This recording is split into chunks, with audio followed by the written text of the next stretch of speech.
Comic Timing is member supported by listeners like you over at patreon.com/comic timing. We thank you very much for your continued support of the show. Every little bit you give helps, and for as little as $1 a month, you get some behind the scenes access like early releases. Those of you who just saw that we released an Extra Point, that came on the Patreon about 3 days early, plus some behind the scenes audio, video, articles, diary entries by myself from time to time. Whatever we can give you, we will throw your way. And we thank you very much once again for your continued support over at patreon.com/comic timing. One-time donations are also available at paypal.me/IAM sci-fi. Thank you. Hey.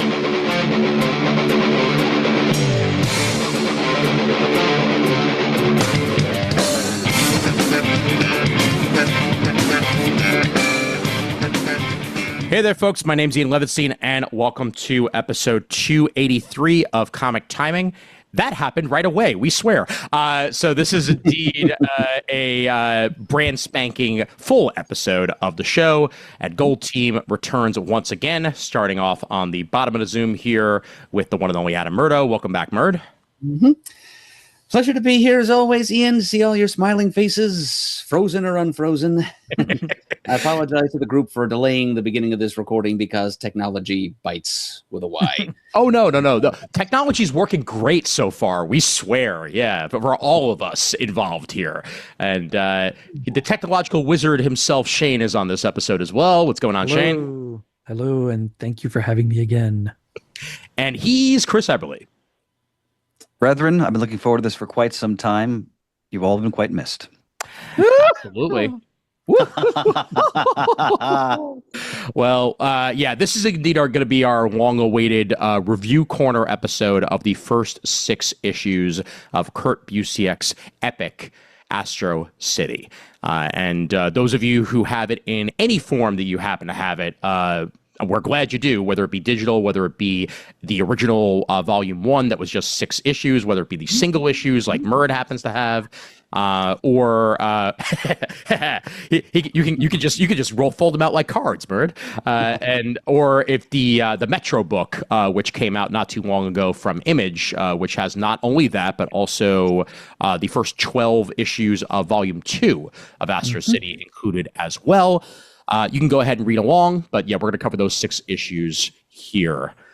Before we do, Blue Team already had their thoughts on the passing of Gerry Conway, and I wanted to make sure that that you fine folks get to share your thoughts on the passing of the legend himself. And Chris, I'll go ahead and start off with you.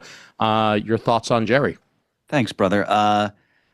Obviously, I was really sorry to read the news because Gerry Conway is really the reason I love Spider-Man. And as much as I revere and love Stan Lee's work on the title, I really got into Spider-Man, the comic book, through exposure to. I mean, they've been out for a while, but I got them when I was a little kid. Bronze Age issues that Gerry Conway won, specifically, and I mentioned this in the past when we were on CGS, issue 124, Mark of the Man-Wolf. Mm-hmm. And what struck me, and what I came to appreciate even more as I got older, a little bit more of a sophisticated reader, was the narrative tone Conway created with his work. He always was very influenced by Stan Lee, the whole like bring the audience in and make them feel like they're part of something special. But he had a voice of a younger writer, because remember, he started as a teenager in comics. Yeah. He's writing his legendary Spidey run. He's like 19, 20 years old at this point in the early 70s. And the way he handled subplot, Spidey's, wonderful supporting cast, the way he wove all of that into the action, just the way, like, a few people wrote Spider-Man's thought bubbles better than Gerry Conway. Like, he really understood Peter, what Peter was going through at that point in his life as a college student. Again, being written by someone who's around the same age in real life, and he just brought a level of maturity and sophistication to the character that really struck me, and I come to appreciate it obviously even more as I became older and more experienced in life and as a comic book reader. And also his stories were incredibly fun. I mean, the joke is how many villains died while he was writing Amazing Spider-Man. They pretty much all came back in one form or another, but there was a drama, a pathos to his stories. Obviously, we've talked about the death of Gwen Stacy many times. Such a landmark piece of work in the history of the American comic book. But everything he wrote, I just felt like more and more that Spider-Man was someone I could relate to, Peter Parker, someone I relate to. And when I go back to it now, I'm in my 50s now, and I just read some of the stories again recently, just, to sort of commemorate his impact after his passing. And they still thoroughly entertain me. Yeah. And they also still move me too. I mean, he also got Spider-Man's patter down really well, his repartee with his villains. Like, he was aces with that also. And it just, when you read those stories, they're so evocative of the 1970s, of that time. He worked with wonderful artists, Gil Kane, John Romita Sr., Ross Andrew. For me, that period of Amazing Spider-Man is still, I think, my favorite. There's so many wonderful arcs throughout Spidey's history, especially on his flagship title. But Conway's run for me is still aces, and it's still I think the one I hold most dear. I always go back to the end of Spider-Man 122 when Mary Jane closes the door and does not leave Peter in his grief. Mm-hmm. And just the sophistication of that storyline, of that narrative, the way he took Mary Jane's character and just how he elevated her in leaps and bounds. Just that one page and that one panel, really. Just masterful storytelling, just a master of the craft. He was still a kid at that point. And he went on to co-created The Punisher. I mean, he co-created Firestorm, if I remember correctly. Yes. Firestorm, yeah. Right. Host, the Jackal and Spider-Man. He did Chain. He did the Detroit JLA stories. Yeah, sure Carol, did. Carol Danvers as Ms. Marvel. Ms. Marvel, yep. He wrote extensively also in television. I think he and Roy Thomas co-wrote the Schwarzenegger, the second Conan film, Conan the Destroyer, if I remember correctly. Yep. Just from the get-go, just such a talented writer, just a master of the craft. And if you go, I encourage listeners to go back and just, there's so many different areas you can go to, whether it's Spidey or some of his DC work. I mean, there's so much to choose from, but for me, his work on Amazing Spider-Man is still some of the best comic books you're going to find in terms of the superhero genre. So Yeah. I was really sorry to read that he passed away, but the mark he left on the medium is indelible. I just want to mention that if you're interested, when we were on CGS, episodes 1786 and 1787, we did a micro spotlight on issues 121 to 131. Yes. Dan Gavazin for the Amazing Spider Talk podcast, which was a Excellent really stuff. fun discussion. Yeah. We talked all about Conway in much greater detail, of course, but again, just he was a huge part of my childhood. He's a huge part of why I became a lifelong passionate reader of comics, a retailer of comics for a long time, and just a devoted lover of Spider-Man and his world. And Gerry Conway is a big reason why I love that world. So rest in peace. Absolutely. I was looking through Mike's Amazing World of Comics because we touched on it on CGS a little bit, but I think my first experience was Web of Spider-Man, like 35, 36. Mm-hmm. And then I went backwards to the Justice League stuff, some Firestorm stuff, the Spider-Man stuff. But yeah, amazing work. Yeah, no question about it. Murd, your thoughts on the man? Yeah. Well, I can't approach eulogizing the man as well as Chris has just done, but I will say that Gerry Conway was an important figure for all the reasons that Chris mentioned, all his contributions to the Spider-Man mythos. Even more generally than that, he was part of that first wave of Wunderkinder creators back there in the late 60s, early 70s, who came up through the ranks of comics fandom, who became writers of comic books not just as a way to pay the bills or because they wanted to use it as a stepping stone to writing or drawing other things, but because he grew up reading and loving comic books. So he shares that distinction with Roy Thomas and Marv Wolfman and Len Wein and all those of that generation. And he was a very young man when he first started selling scripts to Marvel. I mean, he was a teenager when he first became a part of the Marvel staff. And so he had a very long and accomplished career. And of course, Chris mentioned all the stuff that he contributed to Spider-Man. He mentioned his creation of Firestorm over at DC and a great little run of Justice League stories in the 80s. Not just the Detroit League, but some stuff that occurred before that. I believe he collaborated with the late, great George Perez and Chuck Patton on a couple of things. So a couple of great like JLA, JSA tales, remembered fondly, came from his pen. Yep. Chris mentioned his collaboration with Thomas on writing one of the Conan movies. I'd also add that Added to his Hollywood resume, he also helped to develop the first ever My Little Pony animated cartoon. There you go. I didn't know that. In the 1980s. And it wouldn't make very many people's top 10 lists, but I also would like to shout out one of the last contributions he made to the comics medium, which was the Carnage ongoing series that he did for Marvel a little while ago, which was basically a Bronze Age Marvel horror monster book set in the present day, starring Cletus Cassidy. And That was 2015-16. Oh, wow, that long ago already. Yeah. Yeah. Well, Bronze Age horror and Gerry Conway just go together perfectly. So Amen. He also went back and did that next issue of JLA back when they were doing the retro the 70s, 80s, 90s issues by creators, and I know Gerry did go back and write another issue of JLA in that style. Which I remember. Actually, I'm pretty sure I did actually read that, and it felt like Gerry. DC Retroactive JLA, the 80s #1. That's what it is. Yep. 2011. And not to mention a co-creator of Power Girl as well. He was on the ground floor of that, and I mean, talk about a character that's become so integral to the DC universe, not just for her Earth 2 origins, but as a member of the Superman family.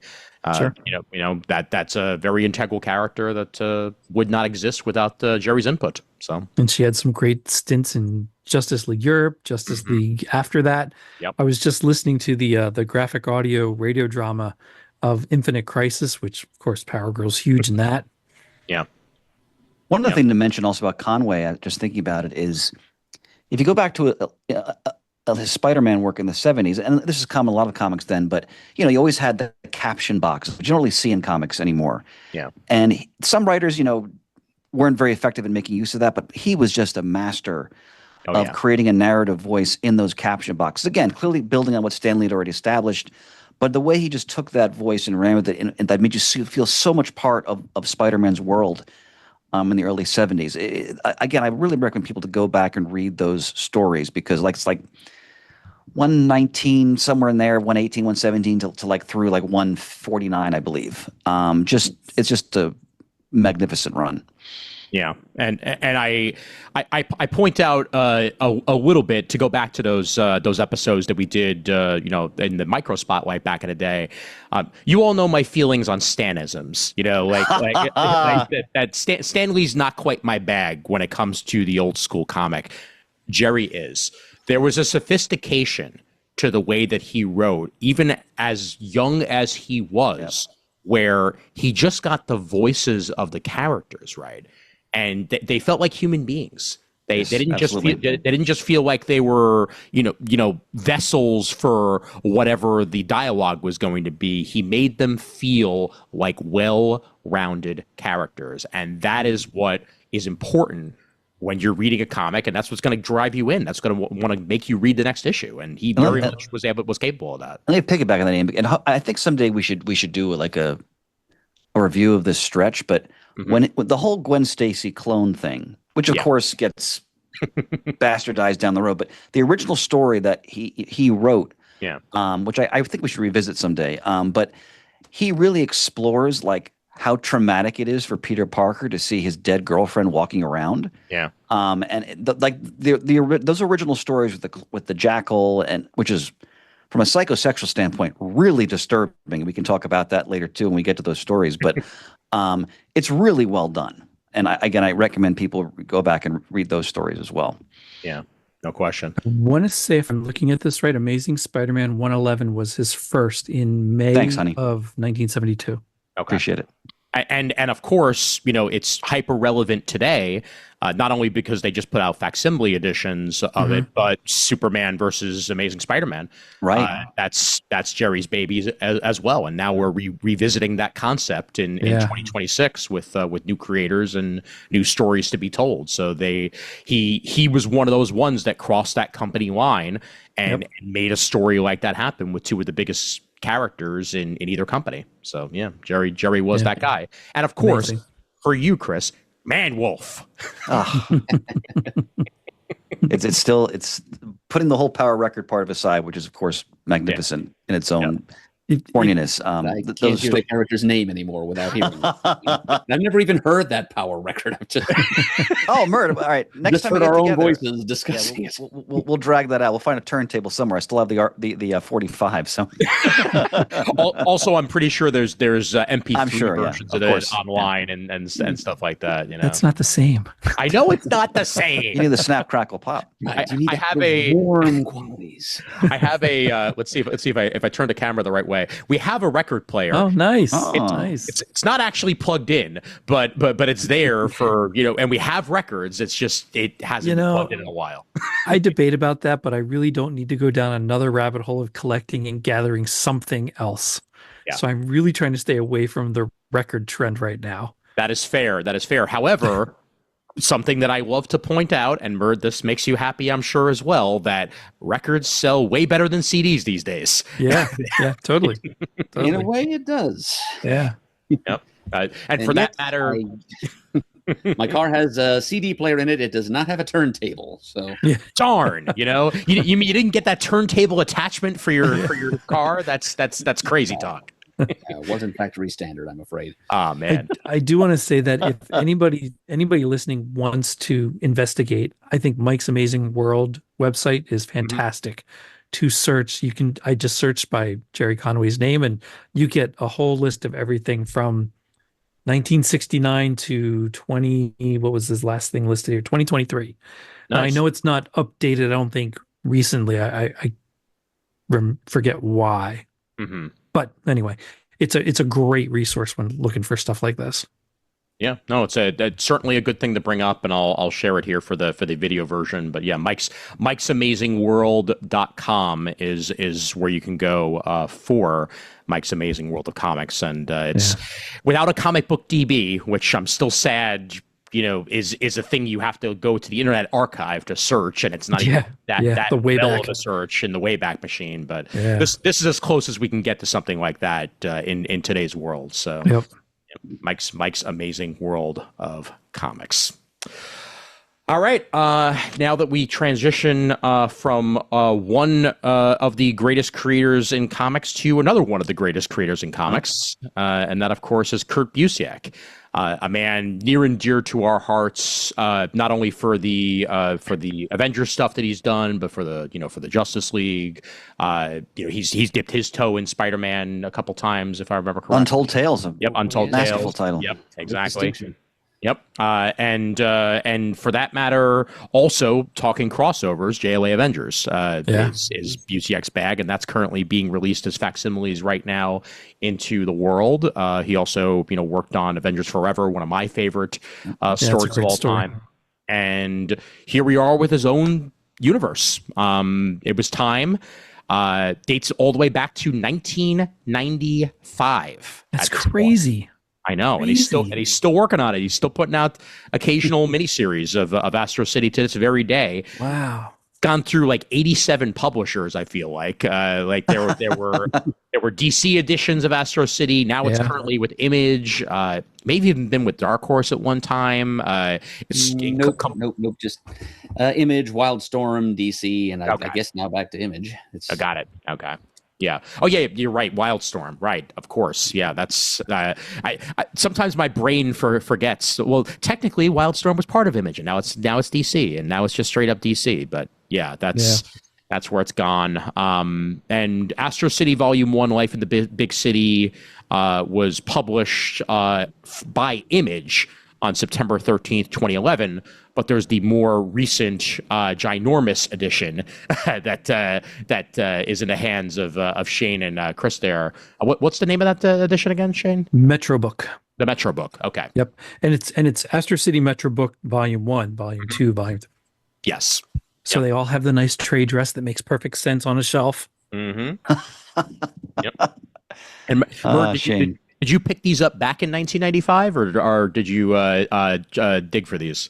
No, I absolutely did buy them as they were coming out. As a matter of fact, I pre-ordered my first issue, my copy of issue number 1 for one of those American Entertainment mail-in ads. Oh, nice! Here in comics back then, it was just kind of a shot in the dark. We just rolled the dice on what looked like a nice, clean, classic superhero concept back then. Mm-hmm.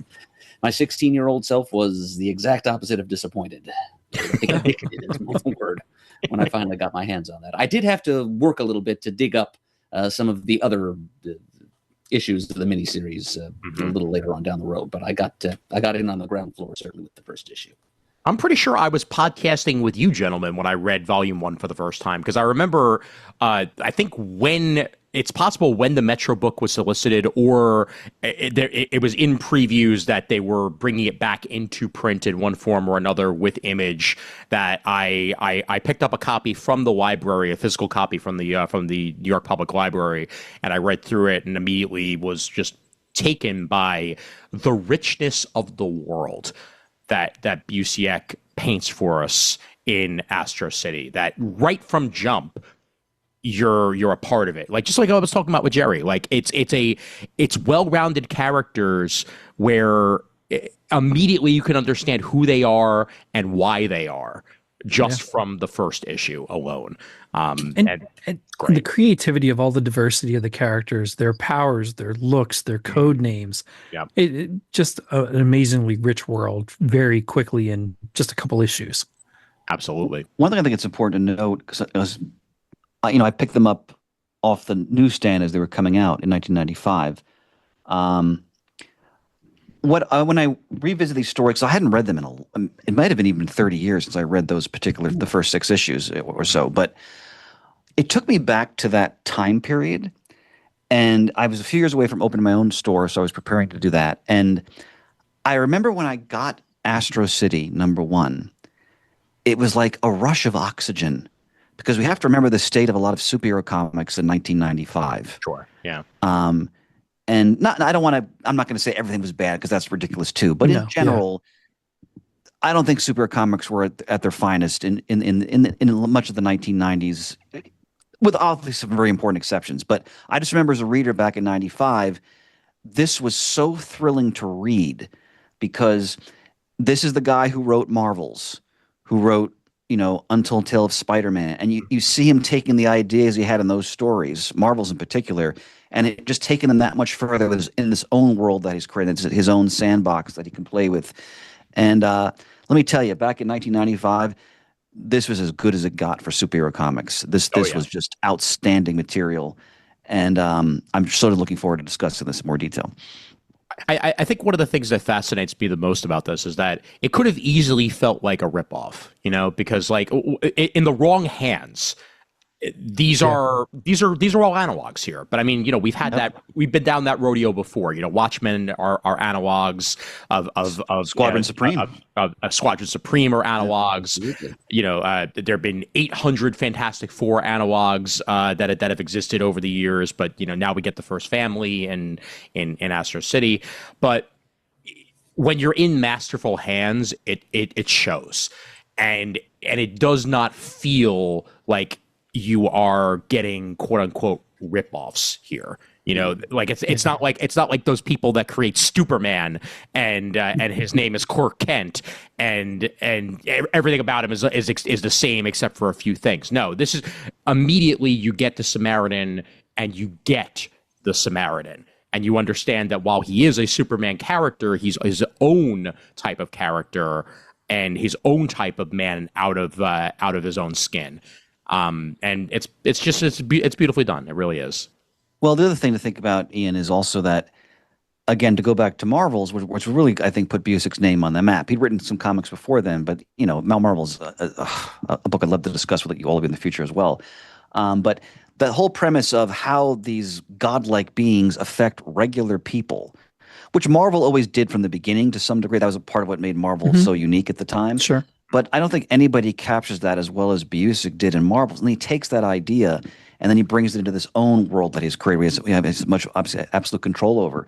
And, in all the stories we've read here and then ones in future volumes, the regular people who are swept up in these events are often just as compelling, if not more so, than the heroes. And a lot of the stories, the heroes are kind of in the background in some cases, and they're focusing more on, so-called regular people who are affected by what's going on around them. So, I mean, no one really does that better than Busiek. I mean, what a treat to revisit these. Yeah, absolutely. I do not think I was getting these off the rack when they came out. I want to say I got a trade of it at some point, but reading through these 6 issues, I don't remember them at all. I was like, I'm pretty sure I read this, but I don't remember it. So for me, it really was like reading it for the first time. Shane, it was 30 years ago. I guess, but whew. Well, Murd, I'll turn to you as it was your initial suggestion for us to have this as a review corner episode of the show. One, how long it had been since you tackled these 6 issues, and what drove you to it? What drove me to recommend it? To recommend it. I mean, obviously we've kind of already touched on it in some ways, but let's get the full scope of it. Mm-hmm. Well, I'm pretty sure I've read these at some point since 1995, and there are not very many comic books that I would have gone out of my way to reread. As the decades roll along, there's just so many things, new and old, that I haven't read yet, even once, for me to make time to read them more than once. But this one is certainly that sterling exception.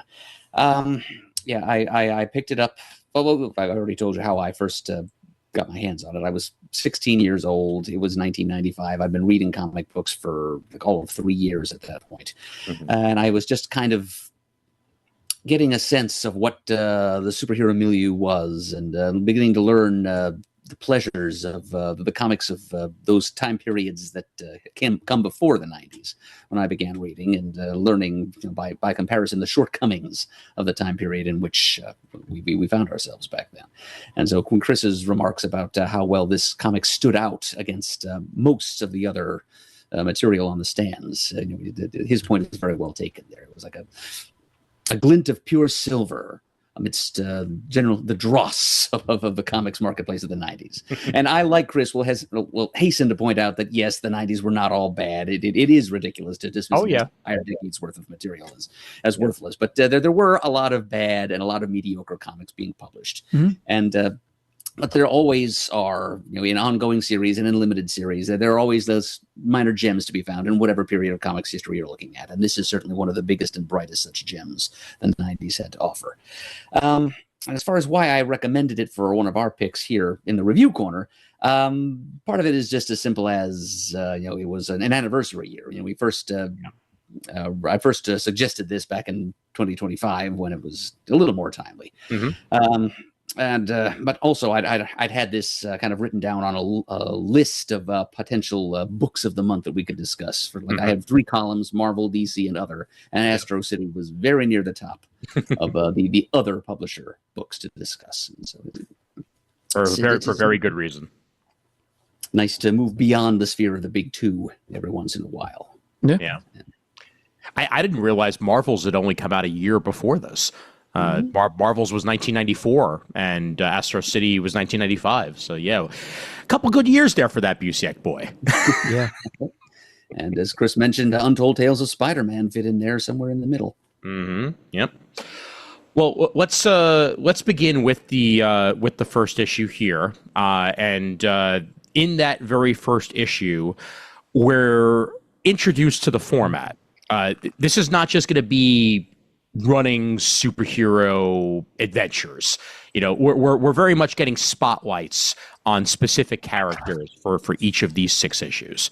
And beginning here with issue 1, Samaritan gets the initial focus, again, for good reason, because he is the Superman of this world. Like, he is definitely the character with the standing and the stature, and the one that feels like he needs to be everywhere all at once. He has that mentality that he cannot allow himself to slow down, because if he does, then someone may die on his watch. Yeah. And it really is a fascinating look into the super character, and really like the mental toll that it could take on someone to just simply take a day off. Because if you take a day off, people are going to die, plain and simple. Like that's the way it's going to go, even if you have your friends covering your back. Yep. As we'll see in issue number 6, there are loopholes there. If you make enough arrangements, you can occasionally buy yourself a little time off. What I loved about that, go ahead. No, go ahead, please. No, you first, Chris. Well, what I was going to say was, reading this first issue, I had a big grin on my face thinking of Murd talking about time. And how this whole issue's focus is on time and how little of it there is and how precious. Just think about it in our own, more mundane lives compared to the Samaritan. We're always dealing with the shortcomings of time. Like how much time do we have to get to do the things we want to do? What are we obliged to apply some of our time to that we don't really want to do, and so forth? We all know these challenges, right? And then when you apply that to this godlike being who literally has to take into account virtually every second of his time throughout the day, because as Ian mentioned, the stakes are such that if he doesn't, that can lead to tragedy. I love how Busiek, because obviously Superman has the same issues, but Busiek really goes right down to the core of that problem and really dramatizes in one issue. Again, the mastery of just doing all of that in one issue really captures like how much of a burden that really is. And like you guys noted, he has no life. I mean, like even Clark can be like the reporter in the Daily Bugle. He like disappears into an office, the Samaritan, and has some machine do his work. Jury rigs it like he's working. Yeah. He's out the window doing so he can't even really do that. Yeah. So we should also mention, of course, the art of Brent Eric Anderson right off the bat as well. The art was gorgeous. I first discovered him when I got my beloved X-Men God Loves Men Kills graphic novel in the early 1980s, which he penciled, written by Claremont. I really enjoyed his work then. And so I knew his name, and I hadn't seen him do a lot of work since that I had seen myself. And then to see him in this series, I was just elated to return to his work. And man, does it just fit this premise of this book just perfectly. Yeah, it's such classic superhero artwork. It brings you in immediately into the world, and nothing's over stylized. Like even though you could have easily gone that way. Even the image of him flying in his dreams is it's simply done. You will believe a man can fly in his dreams. Like that's absolutely just what you get in that first image there. And really, it's just I don't know. It's just simple. That's the easiest way to put it. It's very, very simple artwork, but not simple bad, simple good. And I can't say that I ever did it naked, but I have dreamt flying like that. And so those pages invoked some memory of the dreams I had when I was younger about flying around like that in the sky over top my house, my schools, my friends' houses, whatever. Just the way that's drawn and shown really invokes that memory. And by the way, the page Ian has up right now, look at the storytelling chops of Anderson. The way he takes us through the panels with Samaritan putting on his uniform, the classic putting on of the gauntlet. But this is just wonderful storytelling here. The panel layout. Again, these are creators. Obviously they're much younger than, but they're at the top of their game here. And of course, obviously we can mention the Alex Ross covers, which if you want to draw someone in to buy your book in 1995, that's it. Take advantage of the fact that you did Marvel's Alex Ross and you ask him to draw the covers. And I think he's drawn every cover of the series, if I remember correctly. Oh, wow. I believe he has. Yes, I believe you're right. Yeah. Yeah. And he's designed, well, not all of them. Anderson has done his share of character designs as well, but many of the characters seen in Astro City, Ross himself contributed their designs. Mm-hmm. As a matter of fact, that's what the back covers of the individual issues are devoted to. Alex Ross concept sketches. Yes. Look at that. Wow. Oh, very nice. That's this awesome. is the back of issue 1. Wow. That sort of I was still on that website and looked up Brent Anderson, and sure enough, up through 52 of Astro City, and Alex Ross did the covers. Yep. I'd also like to point out that Kurt Busiek in 1995 accidentally invented ChatGPT. The Zixometer. The organic computer that can do all of Asa Martin's work for him while the exactly. Yeah. Only I like how he programs it to make occasional mistakes. Mm-hmm. Yeah, the sort of thing people might tell AI to do today, just to make it authentic. It's like write me a paper about ancient Greece, but get the sentence structure slightly wrong, and then spell a few things wrong. Exactly. Yeah. Oh man. I like to. He's not. I mean, I kind of already said this with the character, but he's not just Clark Kent, because as you said earlier, Chris, Clark Kent at least gets to live. Yeah. Asa Martin does not get to live. Asa Martin is the disguise that some people describe Bruce Wayne is of Batman. The old saying that Clark Kent is Superman, but Bruce Wayne is Batman. This is what we're being presented with here. That Asa Martin is the cover for Samaritan, while Samaritan's off doing all these things that he can fly to in a couple of seconds, while everybody thinks he's hard at work at his desk with the door that he keeps locked that he shouldn't keep locked. Or Martin barely even deserves to be described as a disguise. He's like a mannequin that Samaritan props up in his office from time to time just to keep himself from getting fired. Yeah. Just to keep his little toehold there to the information superstructure of 20th century society. And I know we're not there yet, but even in issue 6, he's concerned when they're in the restaurant, he's concerned about people noticing him as he changes. Yeah.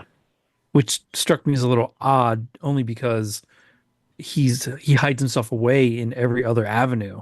Mm-hmm. I wouldn't expect most people to even recognize who the Asa Martin is. Yeah. It also reminds us of how in our reality, we all know people who are workaholics, who you can go out with them on a social function, but they're on their phone all the time. They're dealing with phone calls, obviously mundane things. They're not, in most cases saving lives, but it's just, again, the writing, you totally relate, even though he's a godlike being, you totally relate to and understand the predicament this being is in because of what he's taken on his shoulders. Yeah. And I like how we're introduced to the honor guard in the way that we are, and this immediately, it's not, we don't get a lot of them, but we get the establishment of Astro City's premier team, and that is going to be the honor guard. Nice, simple, easy to remember name as well. Yep. Yeah. The honor guard. They're clearly the top of the ladder when it comes to heroes, as an honor guard would be. They have the gold star, they have the merits in order to be that. Of the characters that we meet this time around, we get Beauty, Black Rapier, Cleopatra, MPH, not NPH. Neil Patrick Harris is elsewhere, and Enforcer. And Quarrel are the main members of the honor guard at this particular moment that we meet this time around. And I'm immediately fascinated by Cleopatra as a character, just because that's clearly going to be our Wonder Woman in this in one way or another. But it could also easily be our Hawk Woman of this world, which is funny because the actual winged wonder that we get has some beats of Wonder Woman for herself when we do get to her. I would have said she's our Thor, actually, being derived from equal parts history and mythology here. Sure.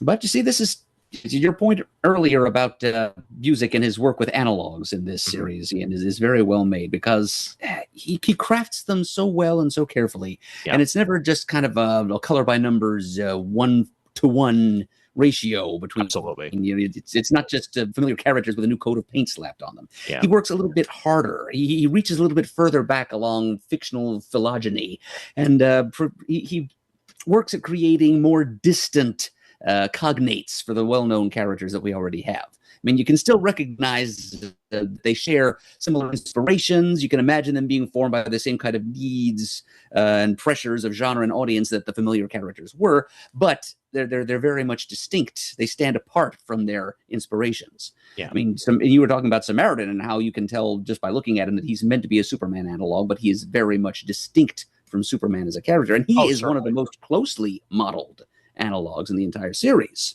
Mm-hmm. So it just gets kind of better and more admirable from there. Busiek crafts these characters that are meant to be familiar and evocative, and yet very much their own entities all at the same time. 100%. Professor Murdo, I missed you last semester. I'm so glad I have your class now. I can provide this little seminar here, my friend. Yeah, I got an apple for you. What did we think of? What did we think of the living nightmare for the villain of this piece? Wonderful, horrifying monster design by Anderson, and great little backstory. I mean, that's one of the great things. I mean, one of many great things about Astro City is the way Busiek just kind of teases out the backstory about all these characters. I mean, for the most part, in this issue, as we go along with Samaritan as he ricochets through this one day in the life of the busiest superhero on Earth, and he just kind of meets, here's Dr. Saturday, here's the secret villainous organization Pyramid, whom he fights in Turkey, here's the members of the Honor Guard over here, and he just kind of encounters all these different things, and it comes out in dribs and drabs. It's similar to the approach in Marvel's, where he's giving us all this great hidden superhero history from the outside perspective of the man on the street. But the thing is, since this is a completely new world filled with characters and events that we have, as readers, have never seen, that history is hidden not just to the man on the street, but to us as well. So we really do get, even more so than in Marvel's, this sense of wonder and awe and fascination that the inhabitants of this world get, looking at these fantastic beings and not knowing who or what the hell they are and what they're about. So all of that said, the Living Nightmare, I mean, this is one example where he actually does kind of spoon feed us the backstory. Yeah. But even then, he does it so he's clearly thought it out and crafted it so well. I mean, it's the little details here, how the Living Nightmare came to be, and the fact that like twice in his history, a Marine Corps pilot somehow inhabited its body and started using it for good, and even became a member of the Honor Guard. I mean, that's exactly the kind of thing that would have happened in the history of the Avengers, for example. Like a monster getting like a supporting character's brain stuck in it and becoming a hero for a little while. It actually immediately made me think of you, Shane, because I thought of Solomon Grundy and Starman. How there have been so many different iterations of that character, both good and bad, over the years, and each time different persona, different personality, different way of going about things.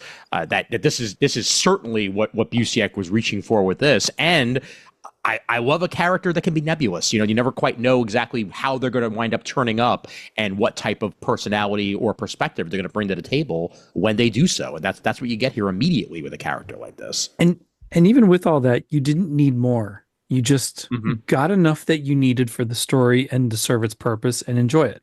Yeah. Yeah. And then your day ends. And you're back to flying naked in your dreams. Yeah. Exactly. Yep. Naked and alone. We came into exile. No. Well, even with that, it's interesting that he can relax to sleep and dream enough with his concern about not ever taking a break. I mean, I know you have to. He's got to rejuvenate himself, but right, for physical and mental health, he does need a few hours a day at least. Yeah. But still, just that he can do that, to me says something about the character. I know I shouldn't take this. I need it. And if I'm going to function, I need it. And have these wonderful dreams. By the way, I just accidentally found out the original imprint. Technically, it was Image Comics and Homage Comics.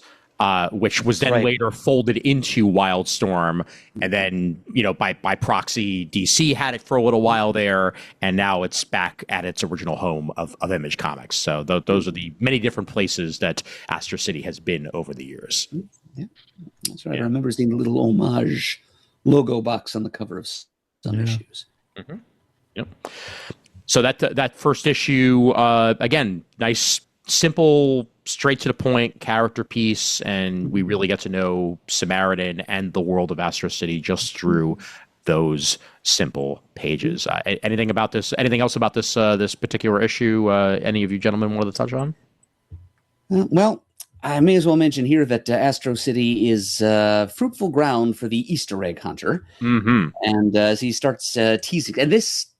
Just to go back to what I was saying earlier, this is a great way to world build, folks. It's better than just giving us massive info dumps. And not to speak ill of the dead, but by comparison, a few weeks ago, I read an issue number 1 of George Perez's Crimson Plague, which I picked up at the Pittsburgh Con a bunch of years ago. And that he put a lot of thought and effort into world building that series and all the characters that he's put in there. And he seemed to feel obliged to kind of thrust as much of the series Bible into that first issue as he possibly could. And the result was a little exhausting and overwhelming. But this is the slow trickle. This is the tease. This is giving us the sizzle over a period of months and years, where he just kind of gives you dribs and drabs about these little characters. You get just little side-eye glimpses of these characters, just like a panel in passing of this hero or this villain. Sometimes you don't even see the characters. You just see little newspaper headlines in the background. Yeah. And you see some of that in this issue already, and plenty more in issue number 2. Yeah. And the great thing about a Busiek story is, and that's not just Astro City, but almost anything he writes, when you see a newspaper story about something going on in the fictional universe in which Busiek is writing, you can almost be sure that he wrote the full text of the story. And if you have the right kind of magnification, you can actually read it. He puts that kind of attention to detail in there. Like, for example, there's a text piece that Asa Martin is proofreading for his day job about the First Family, which is the Astro City's version of the Fantastic Four. And you can learn a few things about that team and their early days by squinting very intently at that one panel and reading the tiny print on that page. Very cool. So Easter egg hunting is something you can enjoy throughout the run of Astro City. And I might also add, something else to look for throughout the run are all the many different little tributes or encomia that Busiek likes to throw in. Street names especially. Yes. Just names of place names, building names, business names.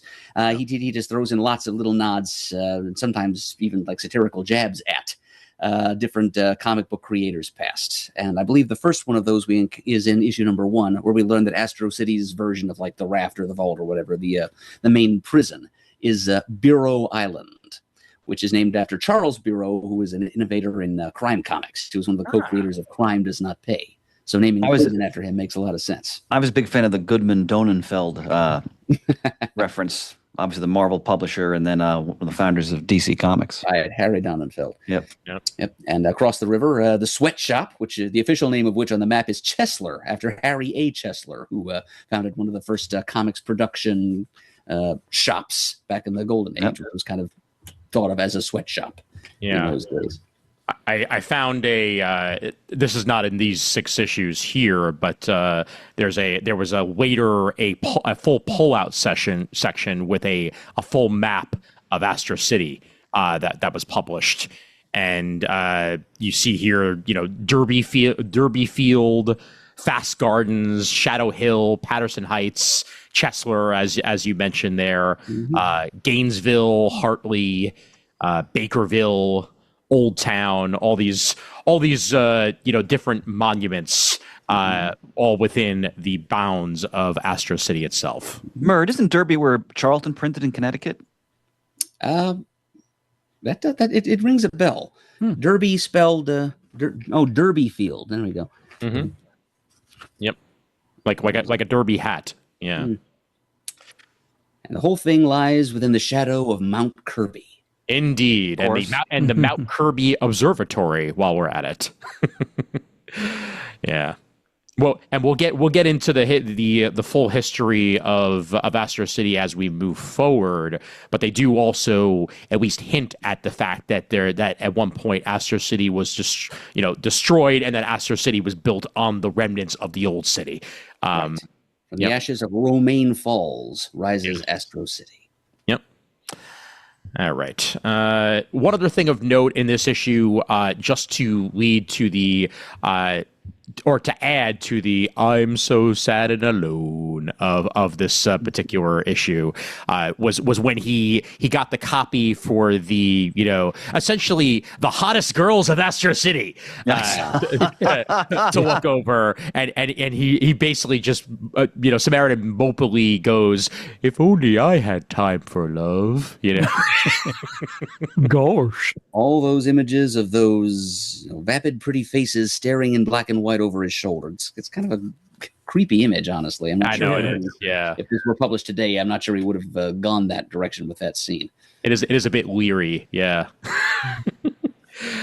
All right, over to issue 2, and in the second issue, we get our main character of this is Mr. Mills, kind of our Perry White, if we want to put it that way. Also, our Phil Sheldon. Phil Sheldon from Marvel. Yes, yep. Phil Sheldon, absolutely. Yep.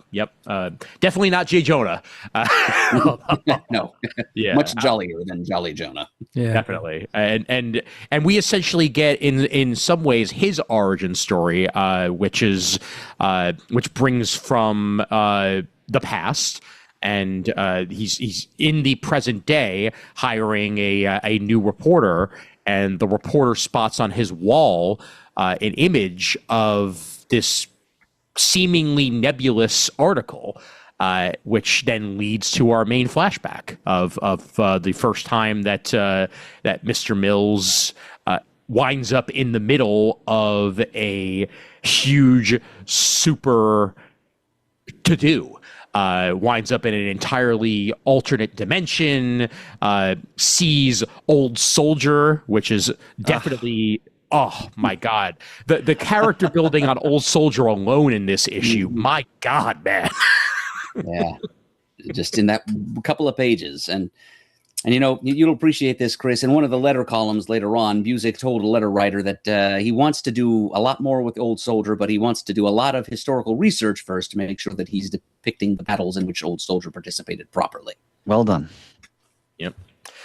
And essentially what it breaks down to is, as a young, beat reporter, he winds up in this alternate in this alternate world, experiencing this big honor guard event with, of course, clearly the character that's going to become your favorite character, Murd, the bouncing beatnik. Crazy, man, crazy. Oh, yes. I immediately thought of Ned Flanders' father as I was reading this. I don't know. I don't. Because as far as I'm concerned, Ned Flanders' parents are very much like himself. It was a dumb idea of someone to make them anti-establishment beatniks. That's not a part of my headcanon, Ian. Sorry. The bouncing beatnik resembles only the bouncing beatnik. You dig? I dig. And I'm thinking of the coffee house scene in So I Married an Axe Murderer, but anyway. Oh, I love that movie so much. I just watched that for the first time a couple of years ago as well, and had a very Harriet, time with it. sweet Harriet. The villains that are introduced in this are Karnus and Chirac the Devourer, as the honor guard are taking on their villains, and Mr. Mills is there for this entire adventure. He's there for all of it. However, he's the witness. It's just him. Yeah. And what's the number one rule of being a newspaper reporter or reporter period is that you need sources. And if he's the only source and nobody else is going to back it up, because obviously you're not going to be able to go to the honor guard to ask for them to give their opinions on it, then there's really no story that can be written and released in the paper. Which is why you get a nebulous story along the lines of Sharks. What was it? Sharks disrupt traffic. The shark carcass on the track. Yep. Yeah. By the way, Murd. Just to go back to Murd's point about how Busiek gives you just these fleeting, tantalizing moments about this larger world. Mm-hmm. When the Silver Age is introduced, and the caption, "The Silver Agent, the poor doomed Silver Agent." Mm-hmm. To Yui's history, he was gone before you were even born. What happened to this character? I can't wait to find out. That is masterful. Oh. But you had to wait, Chris, for over a decade. Yes, we did. We actually got around to telling that story. Wow, man, he knows how to build that suspense, though, doesn't he? Yes, he does. He always has, and he always will. And unlike Claremont, for the most part, Busiek does go back. It may take him a while, but you will get there. It's not going to be like, having to fill that gap of the third Summers brother that was accidentally thrown out there. And then like, oh yeah, right. We should probably touch on that at some point in 20 years and then somehow create a story that I didn't even think of at the time. Just me throwing out the concept and seeing if it sticks. Like, no, Busiek knows what he wants to do here and he's going to do it. May take some time, but he's going to do it. Yeah. But this was great for, again, furthering the newspaper element of Astro City and the reporter element of Astro City, because every good superhero city needs some reporters, and we get them here. So necessary. And that helps the everyman perspective of the story, bringing in the people on the ground looking up at the sky. Mm. And that's really, I mean, when you think about, if you read across Astro City's history, that's the core concept of the whole book, really. It's just how these people are affected. By the way, because Ian mentioned the old soldier before, I'm looking at in his dramatic introduction, it's so obvious that they wanted him to indicate that he'd been involved in pretty much every war the United States has ever fought. Yeah. By just his garb, what he's wearing, the various accoutrements and weapons that he have. Yeah. I mean, there's even like you could say there's a tribute to Captain America's chainmail shirt. Oh, certainly. If you look at his sleeve, it's great stuff. Well, I knowing that Alex Ross did the character designs for a lot of this, I immediately think of Earth X, and that particular Captain America. Like that is very much the style of character that we get with the old guard, the old grizzled veteran that's been through so much. It's hard to tell where he even is right now, but he's still there for the fight. And that's the type of Captain America that we very much get when we get to it in Earth X. Yep. Any other thoughts on this second issue here? Well, it's the first of, and by no means the last, flashback period story that Busiek gives us in Astro City. It takes us back to 1959, a place in time that are awash in mid-20th century post-war industrial capitalist space racing, all-American progressivism and capitalism. So lots of great retro signage that Anderson got to draw, and I kind of love that everybody is smoking, because that's, of course, that's what it was, especially among journalists back then. Yep. And let me just tell you, I have been in love with the idea of the entire 1959 Honor Guard for 30 years now. And not just the bouncing beatnik, but he's the icing on the cake. He's worth 3 fan clubs all unto himself. In early letter columns of this, Busiek got a lot of requests for like the bouncing beatnik to get his own series or one shot or something.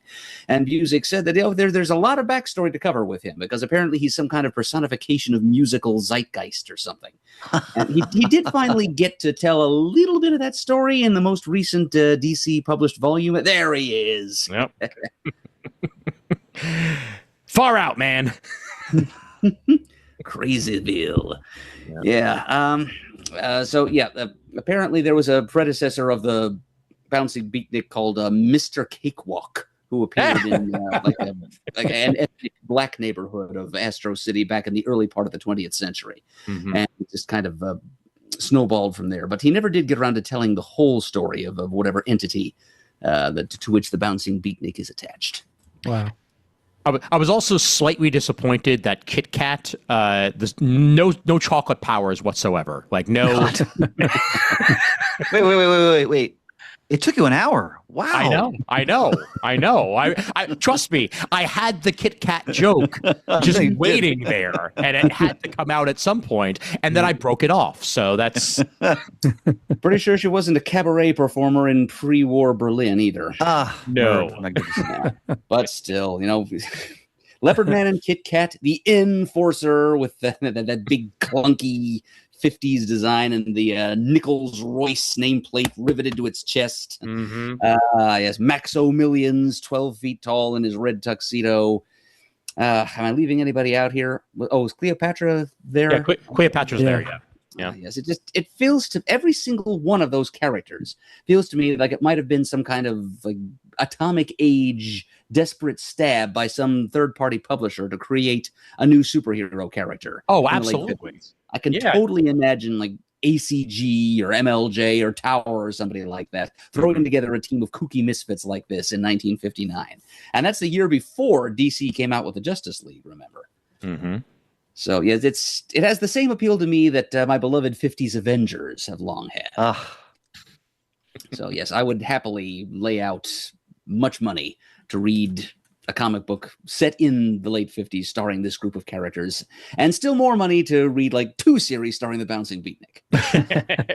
Well, I certainly hope that you get your desire there, as I'm sure Busiek's got the ideas in his head.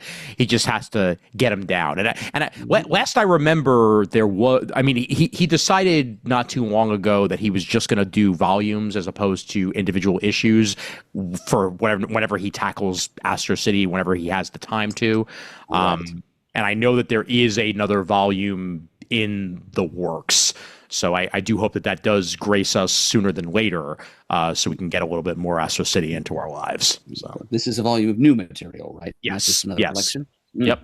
That I'm aware of. Yeah. Yep. Yeah. Ooh.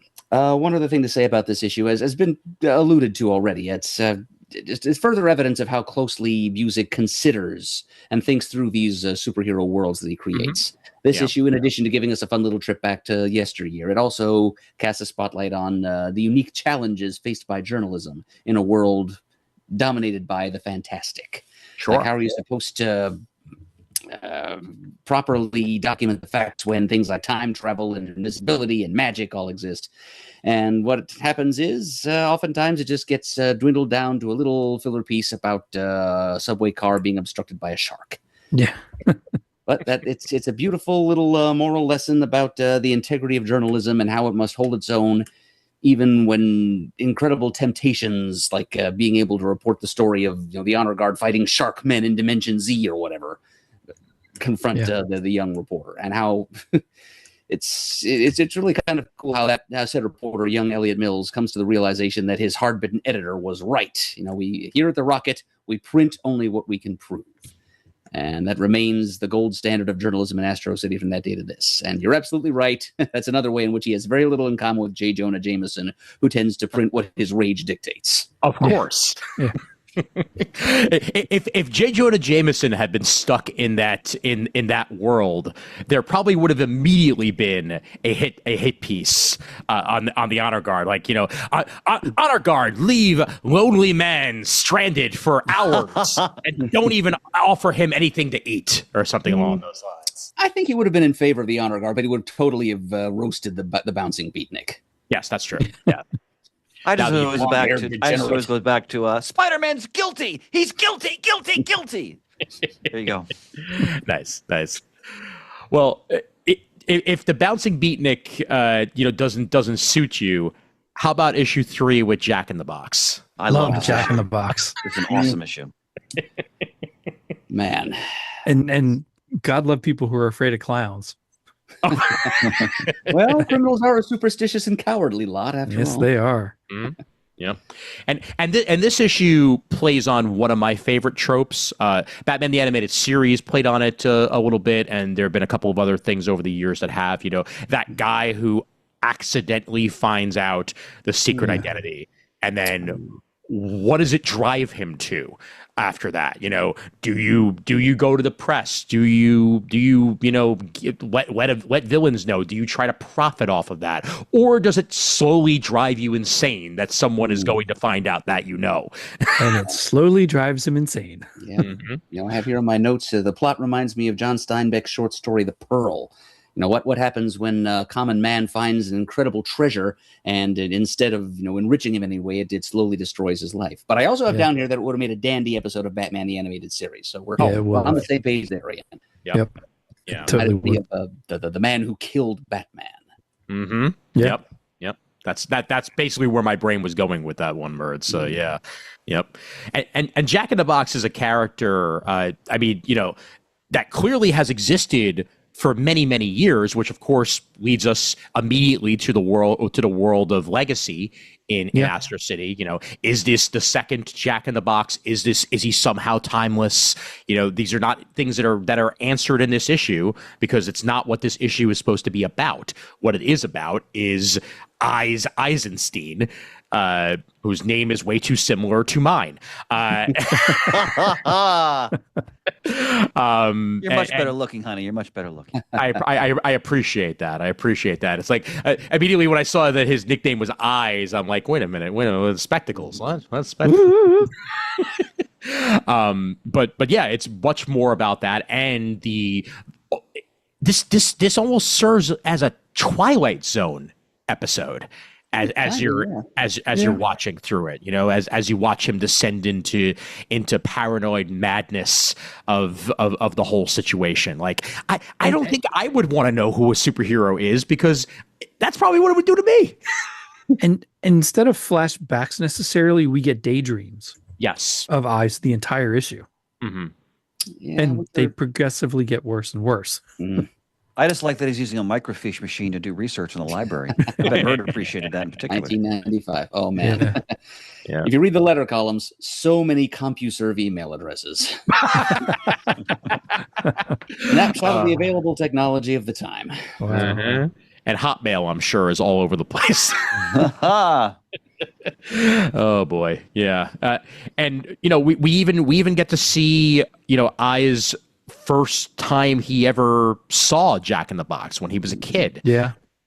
Which proves to us that, you know, there may not necessarily be malice here. Even if Eyes himself is a bit of a hood, you know, he I think what's eating at him is the, do I really want to do wrong with this person that I've seen do right so many times? That has an impact on him, and has had an impact on him since he was a kid. It's a real moral conundrum that is very difficult to find an answer for outside of running to Alaska, which he winds up doing by the end of the this issue. is what he does. Yeah. And again, it also whets your appetite, because you don't, everything's through Eyes' perspective. You don't really know much about Jack in the Box at all, besides these wacky weapons that he has, and you know, his outfit. But he's essentially a mystery beyond that. We know what he looks like out of the costume, but that's a chilling cover. Absolutely chilling cover. Yeah, really well done. And I know that this is not in my head. This makes sense to me, but as Jack in the Box is jumping around, I hear Harley Quinn boink boink. Yep. With a little bit of Creeper thrown in there for good measure. Yeah. Good point. Yeah.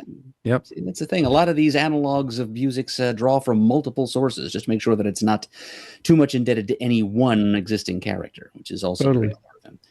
Yeah, this one, here's how I broke down Jack in the Box in my notes. Terrific. He's like Matt Murdock with Tony Stark's ingenuity and the motif of a toy clown instead of that of a devil.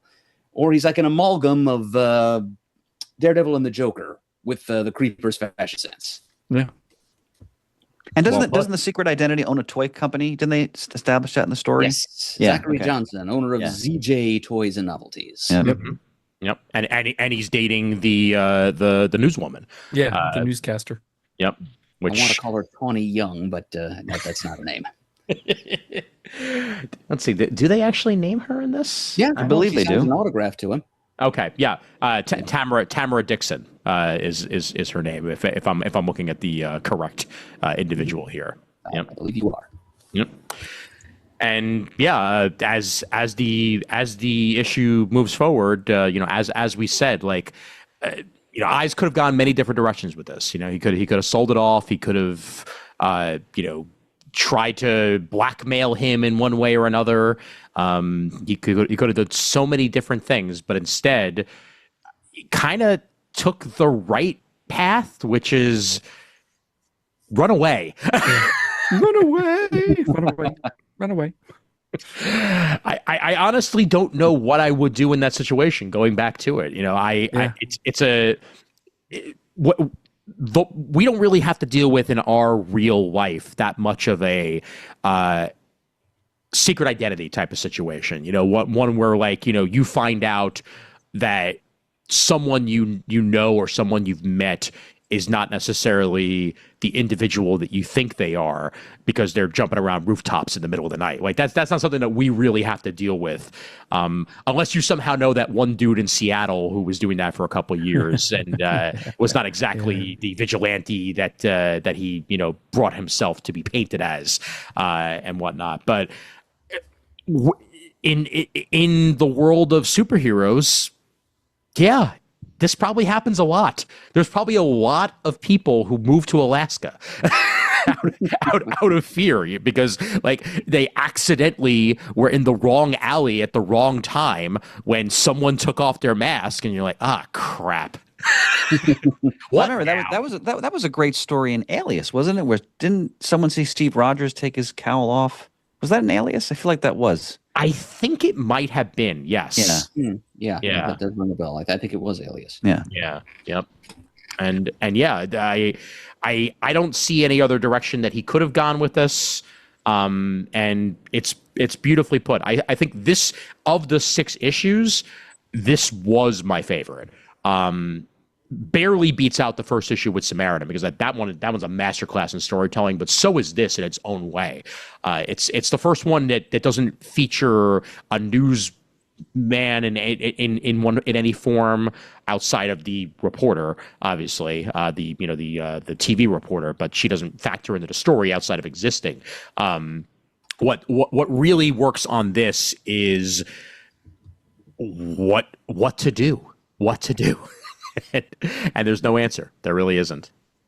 So, however, I do look forward to seeing more Jack in the Box moving forward as I read more Astro City because it's a fascinating character. I think there actually was a 3-issue arc dedicated to Jack in the Box eventually. Excellent. Excellent. Yep, he's just a fantastic design. I remember there was a CGS Top 5 episode a long time ago where we talked about our favorite superhero weapons.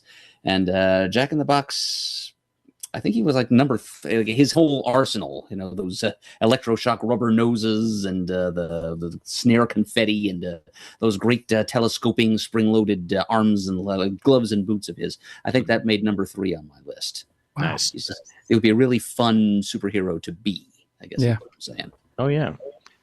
Not to mention, I mean, we haven't mentioned it yet that that Jack in the Box, or at least this iteration of Jack in the Box, is a black man. When you're wearing a full body suit like that, including a mask, anybody could be under there. I mean, the point was raised. That's how Miles Morales became Spider-Man. There was a whole campaign online, or at least it partially went into it, that Donald Glover should play Spider-Man. Because it doesn't matter what race you are, you can still be the man behind the mask.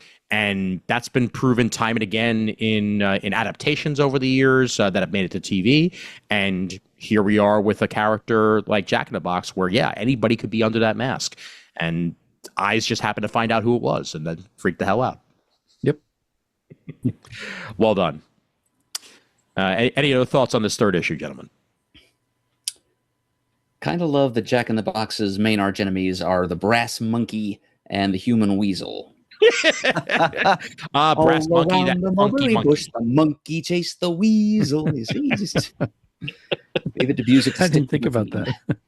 So happy right now. I will have Brass Monkey by Beastie Boys stuck in my head for the rest of the night now. Yeah, when you That said it, funky that's what monkey. went in my head. Brass monkey. And there was also a mention of a character named Middleman in this issue, which, the only middleman that I'm aware of is not one created by Kurt Busiek, but that's the type of name that is, kind of hard to trademark as one specific character. So it's just cool to see that name thrown out there in one way or another. There was a TV show and a comic series called Middleman that came out years ago now, unfortunately. But the TV series aired on, I think, ABC Family, if I remember correctly, back in 2008. And it starred Matt Kiesler as the titular middleman and Natalie Morales as his sidekick. And Natalie Morales has been in many different things over the years, but The Middleman was a Viper Comics series created by Grillo Marshwatch and Les McLean. So I wanted to make sure to bring that up. Good series to track down. I don't know if it's available online anywhere, but I really enjoyed that back in the day. Had a very catchy stinger at the beginning. Middleman. All right. On we go to the 4th issue, and here we get our first family, and some of the characters associated with said first family.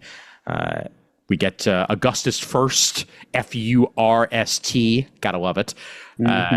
Astra First, Darcy Conroy, Julius First, Natalie First, Nick First, and Rex, all introduced here with their first full appearances.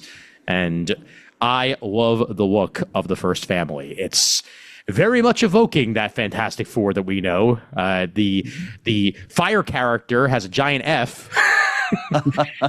and it's Sting, but it's a lizard. But they really do also have their own personalities, and not every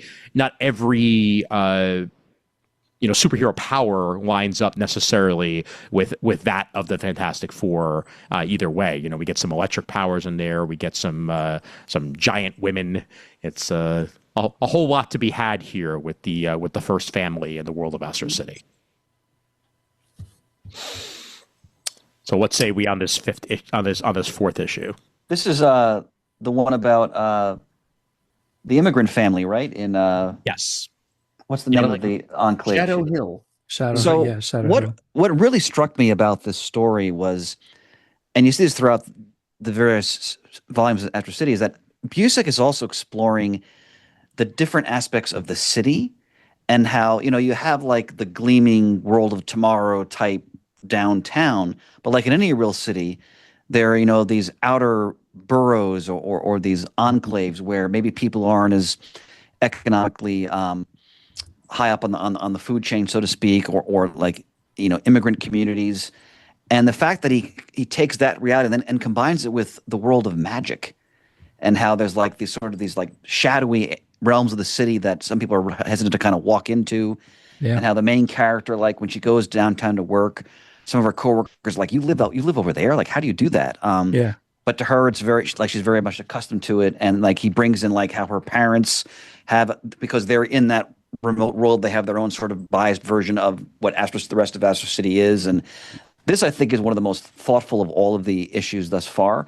And of course, you have the Hangman. Yeah, I was just gonna say about the Hangman, and it's in the Metro book that Shane and I have. But this also contains, this volume, one of the greatest single issue comics ever done, in my view, which is the Nearness of You, the Astro City half issue, which features the Hangman.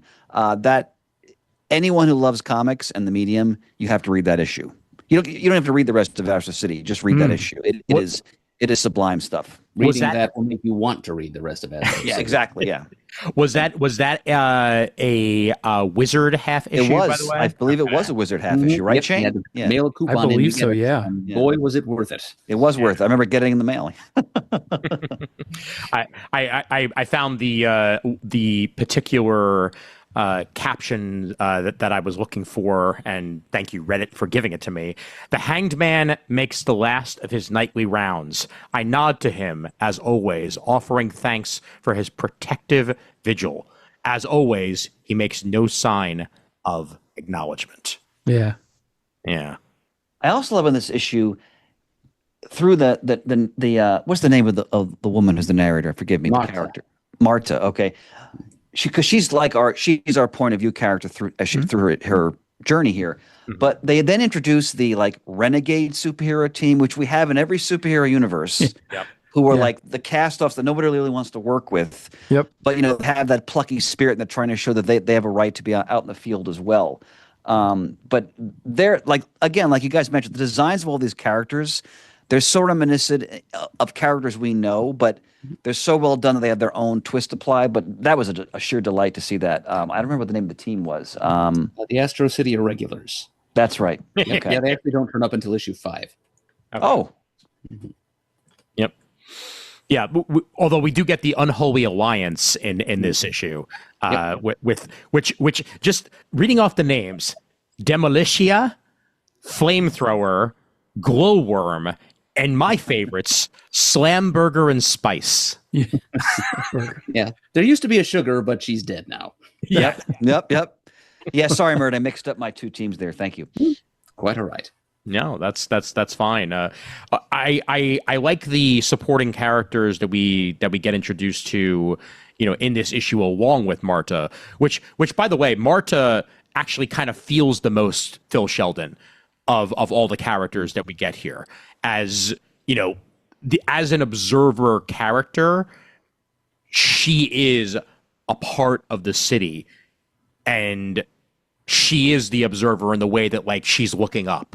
And that's what Kurt Busiek does better than no other creator in comics, and he nails it absolutely. Sure does. with Marta's story here. But she also takes us on a journey through her own sort of sliver of the city that is her world specifically. Mm-hmm. That a lot of the people around her aren't as familiar with. They have their own preconceived notions about where she lives, which I thought is captured very well. Yeah. Darcy Conroy, she comes off. I mean, yeah, she's the fiance of Nick First, and she comes off a little ditzy, but I also like how simple it is. Oh yeah, when I turn this a certain way, it looks like an F, and I can contact my superhero boyfriend. Exactly. Yeah. Very Jimmy Olsen and the notification to get Superman his way, but done in a very, very different way. But we're also brought to the level of the immigrant family here, as Marta is split between two worlds.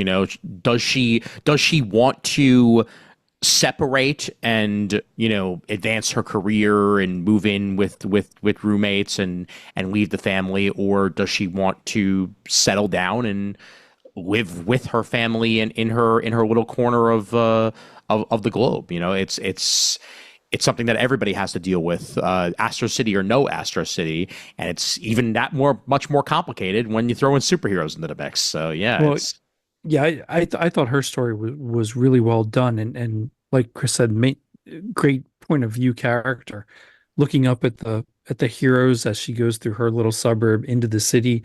But it's not until something almost devastatingly happens to her that she's like, nope, I'll just stay in my own little world, and kind of gives up on the city life at that point. But she is going to move out of her parents though and get her own apartment. Yeah, but she's going to stay. She's going to stay in their enclave. Yeah. Yep. Yeah. By the way, how great was the touch? I forgot about this. When she's doing her morning commute, where she's walking, and there are these shadow creatures This that are retreating, just receding as the sun comes up. And she's it's the part of the magic associated with that enclave, but she's just totally accustomed to it. Yep. Just another day right there. Yep. I love then when you get to the part where she's again walking into work, looking up at the hanged man, and he looks back, and she's like, kind of shocked a little bit. Yeah. I'm at a turning point in my life right now. There's something of destiny in me, or he wouldn't have looked at me like that. Right. I'm gonna totally jump to that half issue sometime this week and read that. And I'm happy to see that she does turn up again from the looks of it here. I just happen to while looking through things found Astro City issue 39, which has the Hangman and has Marta in it once again. So we are going to see more Marta down the road in Astro City, but this is very much our introduction here as a character. So very cool. Yep, go ahead, Murd.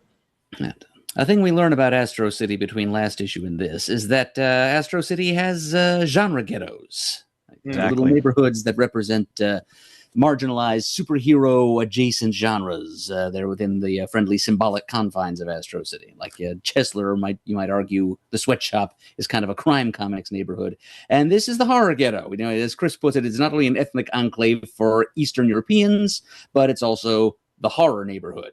So that's where you got your vampires, your werewolves, your demons and golems and whatnot. But that's a great cover on 39 there. I just looked that up. Oh yeah. Let's take a look. Let's see. Now, speaking of covers, here's the cover to this issue. Yep. If you look closely, trying to get this in here, you see Winged Victory, and she's carrying a gentleman with beard and sunglasses here. That's Kurt Busiek. Oh yeah. I didn't know that. I think the other two guys she's carrying are supposed to be Brent Anderson and Alex Ross. But it's a little harder to tell in their cases. Oh, that's funny. Yeah, no, that's that's a great touch. That's great. Yeah. And not to mention, I mean, we'll get more Winged Victory in future issues here, but this is our first full view of Winged Victory in one way or another in this particular issue. Carrying Kurt Busiek or not carrying Kurt Busiek. Let me find that cover to 39 that you mentioned. Let's see here. Ba-ba-ba. While you're looking for that, in terms of contemporary critical acclaim, this miniseries got a lot of attention both from fans and from awarding institutions. And while issue number 1 won the Harvey Award that year for best single issue or story, this issue won the Eisner. Oh, wow. Very cool. I didn't know that. By the way, talking about when Murd mentioned like the horror ghetto, so when she goes to the office, one of her coworkers says, I'll tell you for nothing, I couldn't do what you do, Marta. I living up there on Shadow Hill. Don't you have like vampires up there? Marta responds, some. They're not as bad as you think, though. I grew up there. I guess I'm just used to it. Which also then went right to Lost Boys for me too. If you watch that movie all the way to the end. Yep. Indeed. Getting some more Lost Boys in my life next week, gentlemen. That's right. I can't wait. I can't wait to hear about that. They made a musical out of the Lost Boys now? They did indeed. Yep. And it's been nominated for Best Musical at this year's Tony Awards as well. Wow. Really? Yep. Big dudes. Yeah. And Titanic made it into the mix as well. So yeah, it's good year. Good year for that. And this cover at 39 is everything that you said it was, Shane. That's amazing. That is outstanding right there. Whew. Man. All right. On we go to issue 5. And this particular issue, Buy Me Some Peanuts and Cracker Jack. This was a lot of fun, this issue. Yeah, no, it was a lot of fun. Yeah. And different than all the other issues that came before. Every issue is different, but this is a totally different style of superhero story than we'd gotten. Something a little bit more, I guess you could say traditional, but at the same time, just wonderfully rounded. Traditional in one sense, but compared to the first few issues, this had an interesting twist, which I was not expecting. Like, okay, here's your every issue POV character, and that's not all that was. Oh yeah, it's much more interesting than that. Yep. Plus, not to mention the threat that it may very well for upcoming issues of Astro City. Yeah. Yep. Oh, that was paid off fairly early in the ongoing run of Astro City. Really? Following it was the very first multi-part story that Busiek ever did in Astro City. It was called Confession, I think. It was about a kid who arrives in Astro City determined to become a superhero sidekick. Somehow he gets himself in with this sort of Batman figure called Confessor. Yep. Right. And in the midst of the two of them forging their partnership, Astro City gets invaded by aliens. Nice. The Confessor is a fabulous character. So I was going to comment on the opening splash page. His rendering of the curmudgeonly, the alien in the guise, this curmudgeonly old man, is so, like it has Eisner-esque. It's evocative of Will Eisner to me. Like I think his drawing of the man trudging through the snow, the shopping bag, like he just perfectly captures who this character is, just the way he renders him. His gait, what he's wearing, the look on his face. It's really stunning artwork. Beautiful, beautiful stuff on that opening page.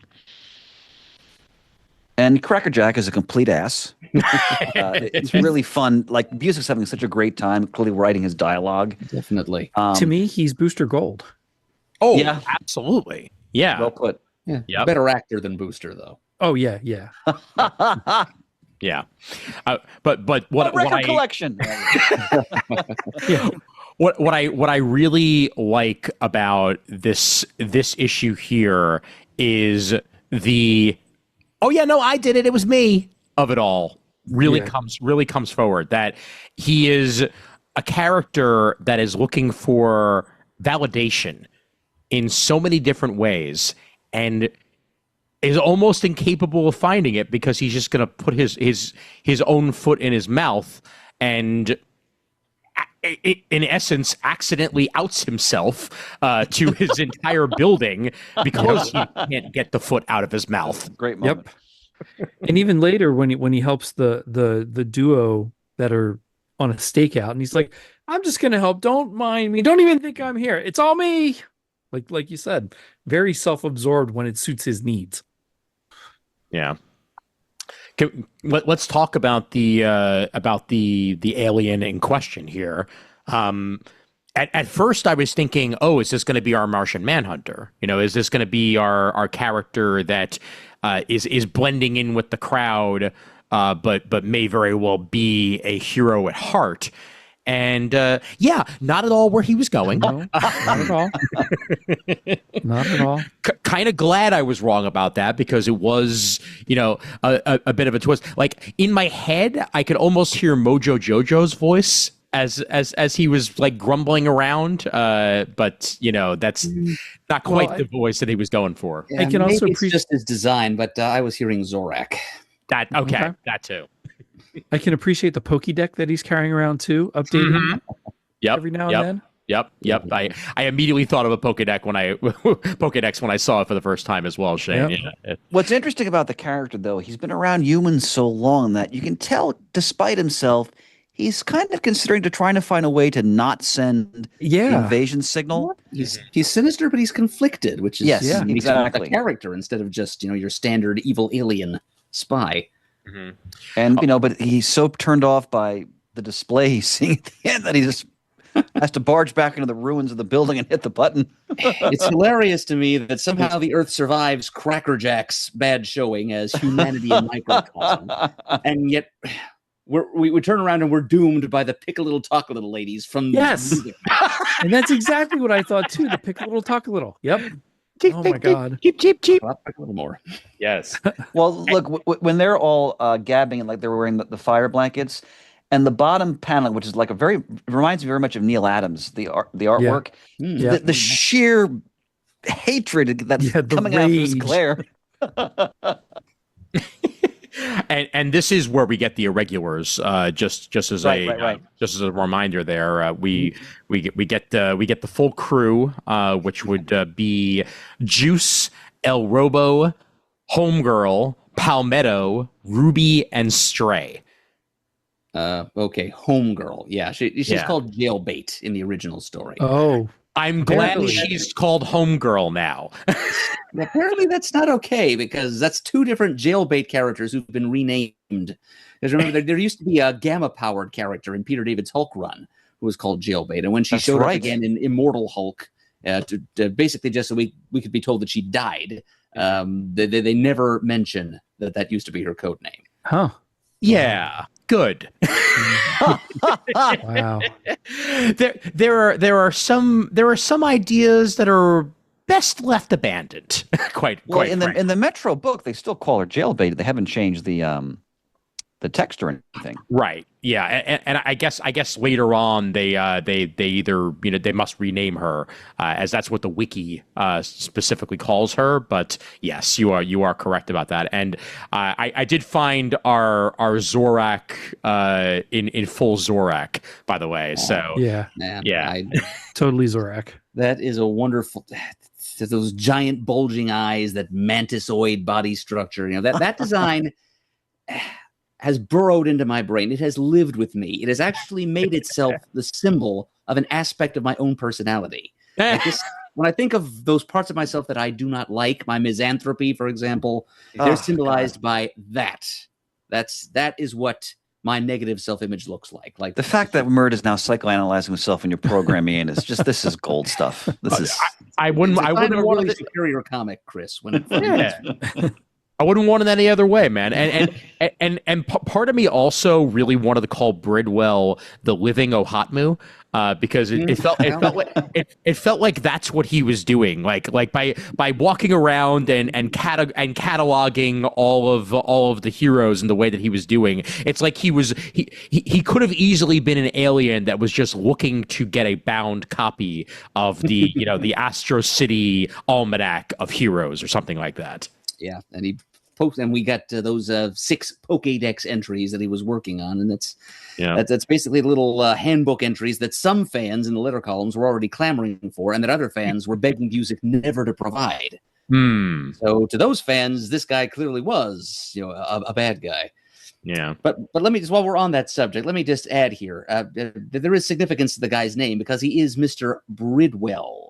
Mm-hmm. As in E. Nelson Bridwell, one of my personal heroes, and known for his encyclopedic memory of superhero lore, which is exactly what this spy is compiling on his little laptop device. Matter of fact, the insectoid race to which he belongs, we later learn, are called the Enelsians. Oh, drive it home, baby. You gotta love Murd, it. Isn't Two Mars coming out with a book soon about Bridwell? I feel like I saw that somewhere. If they are, I'm buying it. Maybe an alter ego. I'll have to check that. Oh yeah, well yes. There is an upcoming issue that's what I saw. I mean, he's featured fairly often, but yeah, there's going to be an upcoming issue talking about like Secret 6 and Inferior 5. The stuff that he created for DC. Yep. By the way, looking at Crackerjack, just so his alter ego, Eugene, the struggling actor. I do love, though, the firefighters revealed they found wigs and different documents. So, there's he's widely to some degree. He's created all these false personas. And then, of course, I love how he basically looks like Errol Flynn with the mustache and everything when he's appearing as this swashbuckling hero. That was a nice little touch. Again, the attention to detail in the narrative is just magnificent. All the theatricality from him, from finding wigs and other paraphernalia in his burnt apartment. By the way, that's going to be issue 201 of Alter Ego. That's going to feature the Bridwell. That's coming out in August of this year. I'm sure it's already in my DCBS order. Mm-hmm. Yep. Definitely. And I so going back to Crackerjack for a minute here. I also, like, in my head was kind of reminded a little bit, and I don't know if anybody else on this call ever watched the HBO show Barry. Oh, I love Barry. Okay. Amazing show. Yeah. No, I don't know that one. Yeah. So Barry was all about main premise of Barry, a for-hire killer decides he wants to become an actor in Hollywood. Yes. so he wants to jettison his killer persona and become an actor, and he's not a good person, and and even when he tries to be, that's how he somehow winds up becoming a worse person. And that's kind of the way I feel about Crackerjack. Like, Crackerjack is doing, he thinks he's doing good, but he's not. And he's kind of incapable of it, as was displayed by, again, quite frankly, my record collection. Like, shut up, man. The best part, that's one of my favorite moments in all 6 of these issues, because it's so, the look in how aghast he is, his expression, but then the reaction of all the people standing behind the police line when he says, it's great storytelling. Oh yeah, yep. And the burning down of the building and all that, and Bridwell going in anyway, and again the should I or shouldn't I of sending the signal, eventually leading to I'm gonna. He's gonna. And we're left on that cliffhanger, which will be addressed in future issues of Astro City. So that's where we are left with the end of issue 5. Anything else to bring up on this particular issue, Murd or otherwise? I think as the issues continue, they get better and better, which I mean is what usually happens. But it's not that the first issue is bad by any stretch of the imagination. But boy, I really started to have a lot of fun. Issue 3, issue 4, issue 5. Oh yeah, because he's world building. You can tell Yeah. he has all these ideas just bursting out of him that has been building up. I mean, he's weaving a tapestry here. I think this is probably my favorite issue of the 6. It's my really least favorite cover, but my favorite story. Yeah, it's a bit too much orange on the cover. Like it kind of loses the image a little bit. Yeah, A little bit. Just bring it up here. Yep. But it looks very Spider-Man Amazing 15. Oh, absolutely. Definitely. Yeah. Yeah, absolutely. And by the way, I blame Raph for me saying the word absolutely as often as I am. Anyway, what I wanted to bring up before we get to issue 6 was how I read this particular collection. And a reminder out there that the Comics Plus app, if your library supports it, is a great way to read comics for free and download them to whatever device that you happen to have and page through it. However, this was the first time I read a trade paperback on the Comics Plus app. And I got to tell you, it ain't the best experience. It felt like the app was constantly running out of memory. And even though I downloaded the issue, or the collection, meaning it should have been locally loaded, it kept freezing on me, and it kept I kept having to close out of the app, find the page I was on, go back to that page, and then start over. It's easy enough to page through, but the app itself still certainly has some kinks that need to be worked out. However, free is free, and I ain't going to complain about it.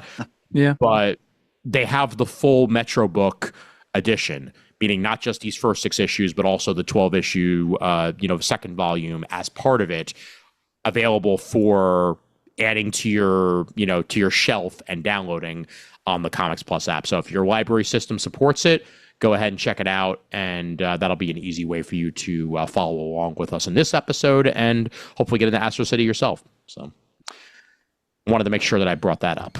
I love when you go community. Thank you. Thank you very much. Trying out, but in the morning. All right. And on we go to the 6th issue of this volume. Great capper for this issue. Absolutely. Yep. Oh, It yeah. brings us back around in a lot of ways because, the first issue is a Samaritan issue and the 6th issue is very much a Samaritan issue. And we get to know Wing Victory and everything that Wing Victory is. And again, what a nuanced character. Just getting to know, what we do about the character of Wing Victory. Plus, we get Samaritan's backstory in this particular issue. Not from a distant planet called Krypton. Nope. It's about essentially almost like Bishop from the X-Men in execution. Yeah, a planet gone wrong in the future, and a man is sent back in time to set things right, and in doing so, unintentionally winds up with these masterful powers. However, that does help him along his way, and is able to resolve the big occurrence that occurred, which, by the way, happened on my my first birthday, 1985. The Challenger disaster. Yep. January 28th, where everybody was gathered at my parents' house watching it, and then happy birthday, Ian. But basically averting the disaster averted his timeline, and at one point winds up back in the 35th century to find out that not only does he not exist, but his family doesn't seem to exist. His house everything he knew was wiped away. Everything. It's a whole different 35th century, which is comic book physics. Yes. Yeah. And he even notes, he's like, I don't even know why I still exist, but I do. This is one of my favorite superhero date stories of all time. Oh yeah. Oh yeah, yeah. Yep. It's a lot of fun. Yeah. The dialogue is so well written. When you think about dates you've been on, you can relate to the conversation they're having. This is outstanding dialogue writing. Mm-hmm. Yeah. It's so true to life, despite the fact that these godlike superheroic beings, they're talking about the challenges of their life and how it affects them. And her I think it's one of the best moments of all 6 issues thus far is her turn in the date when he gets under her skin is so well realized. And she storms off. He's a great writer. Holy mackerel! Like this what he does here is really hard to do. I mean, this shows that's the level of mastery. I mean, he was only in his 30s at this point when he wrote this, but yeah, this is top flight stuff. It truly is. And you get to know more about both characters here. Knowing that Winged Victory is the literal idea of feminism, essentially. Her power derives from the strength of women. Like it's beautiful in the way that it's executed. And I like that it's not just the typical Amazonian woman or something like that. Like she's got her own fieriness that is very specifically of the era that I truly appreciate. And in the issue itself, if I were on that date, I'd probably have gotten pissed too. I was surprised by the third person bumping into her. Yeah. And everything that was going on. But I did like also that throughout that story, they were able to forget for a little while that they were heroes. Like in the beginning, they're hearing and tuned into everything going on around them. Yeah. And throughout the whole thing, they just really focus on talking to each other. And we still get the updates of everything happening, but they're kind of oblivious to it by the end. Oh yeah. Yeah. Which is par for the course, I mean, as a public figure of sorts there, but also that's kind of what Samaritan is struggling with in the first issue, which comes back around here with issue 6, is ignoring things. It's not something he does very well. No. whether it be in his personal life or whether it be as a hero, you got to turn it off from time to time in order to actually kind of like maintain your sanity. And he's almost learning in real time how to do that in this issue. Yeah, it really is something. Plus, the food looked pretty good. Oh yeah, when she talks about I haven't talked to my mother in however long, and I've been back to my hometown. The fact that, obviously she's this paragon in so many ways, and she's a personification, but there's this person beneath all that who clearly has, a sort of a fragile relationship with her past. Yeah. And the way that's kind of drawn out in the conversation, again, is really well done. Yeah, and I like that they both have their brains on the missions going on with their colleagues and their teammates in different ways all throughout. Yeah, I think Busiek was probably thinking in the back of his comic book scripter head that we need to have some superhero action in here somewhere. So we get these little interstitial scenes of the First Family and Samaritan's honor guard teammates covering for these two so they can have their little dinner date. Sure. So that's as you point out there, Ian, that also ties into the characterization of the two main characters here, that they're both keeping one eye or one ear on what they're missing out there, inveterate workaholics that they are, but also it provides little glimpses of superhero action for people who pick up a superhero comic to see that sort of thing. But I think for those of us on this chat, Busiek didn't even need to go to that much trouble. No, not at all. No, I was totally into the date. Conversation. Yeah, I was totally on the date. Yeah, same here. And what strikes me as fascinating here, going back to a couple of years ago, when DC had the idea of Superman and Wonder Woman getting together in the world of the new 52. Hey, remember the new 52? It's old now. Anyway, 15 years, my gosh. I know, yeah, and it's no longer the continuity that matters. But what they attempted to do there was kind of similar to this in some ways with the the work colleagues. It happens so often in real life where the work colleagues are the ones that fall for one another, because a lot of people's minds are just constantly on work. And what's the easiest thing to do if all you really care about is work is find somebody who's similarly minded to you at the workplace, who you may have an attraction to, they might have an attraction to you, and then you can shut off work together, and then before you know it, you're back at work the next day, and you can turn it back on.